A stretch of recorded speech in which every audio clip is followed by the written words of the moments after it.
You're a magnet to good things. But when you are depressed, down and out, you speak words of doubt, fear, and unbelief, then you create another force around you.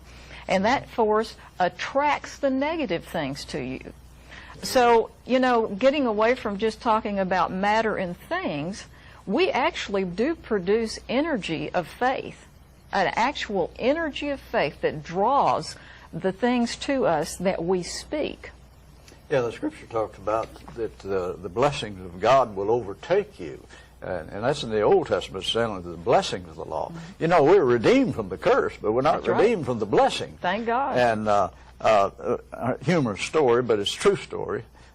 You've heard me tell it, but I want to tell it again myself. But anyway, a friend was with me fishing one time, and he kept saying, there's not any fish in here. He said, there's not any fish on this side of the lake. We were fishing the lake. He's fishing one side, and I was fishing the other. We were wading water. It was a shallow lake. And so all the way down there to the fishing deal, he was telling me that I know you're going to catch a lot of fish, but I never catch any fish. I just never can catch fish. Well, I finally said to him, let's trade sides of the lake. So he started walking over to my side, and I started walking over to his side. A bass came out of the water that looked like he weighed 5 or 6 pounds and started and jumped about 6 or 8 feet to the side of the lake I was going to. And he said, now they're all going to your side of the lake. And I just held it as long as I could. I said, I don't blame them. I wouldn't stay over there with all that unbelief either. I'd go where there's some positive things being released. And I just stopped and taught him a little bit on the power of words. I said, one of your problems is your mouth. You're speaking doubt, fear, and unbelief, and it creates it. It causes him to do things to cause it to happen. But it does. Faith creates an aura around you, and it'll draw the blessing of God, and the curses will run off of you like water off a duck's back. That's right.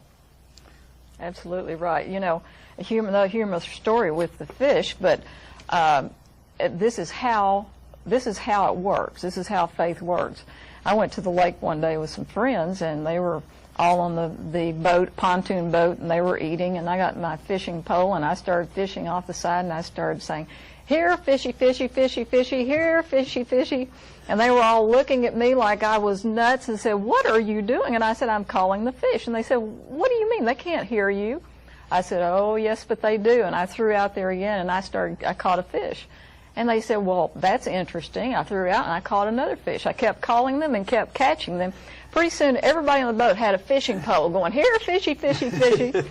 Well, what they didn't realize is that I believed it. Yeah. You brought me up to believe I could catch fish. And that is on the inside of me. I believe it. I know it. I can catch it. And so, as a result, that comes to me, and it happens. But it comes to you in many different ways. If you believe you're going to be successful and prosperous in life, then it's like fishing. You're throwing it out there whether you realize it or not, by the words you speak, by what you believe, what you say. If you believe that you're going to live in health, then you're throwing it out there with your words, with your beliefs, and what you're saying. It works. It works. Even if you don't believe it works, it works.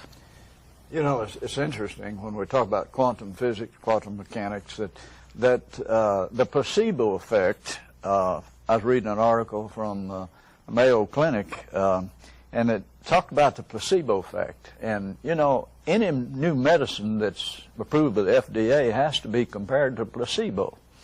And the placebo works in the power of belief. There's no ability in that sugar or flour that they put in that to heal anyone.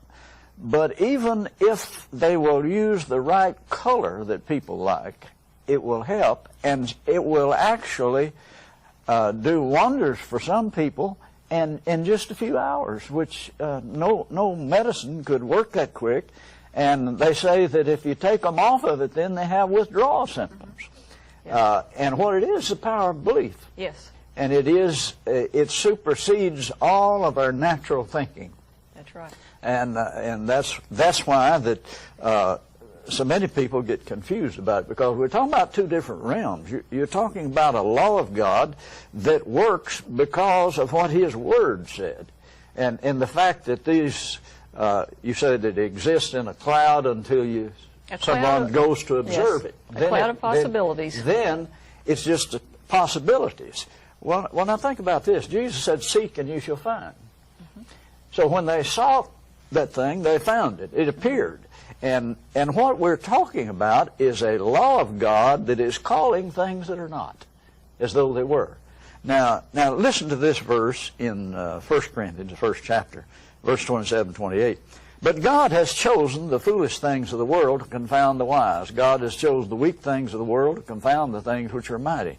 And base things of the world and things which are despised has God chosen, yea," now listen to this, "and things which are not, to bring to naught things that are." Things you can't see, couldn't see, and that's what the Scriptures, it said, bring to naught things that were. God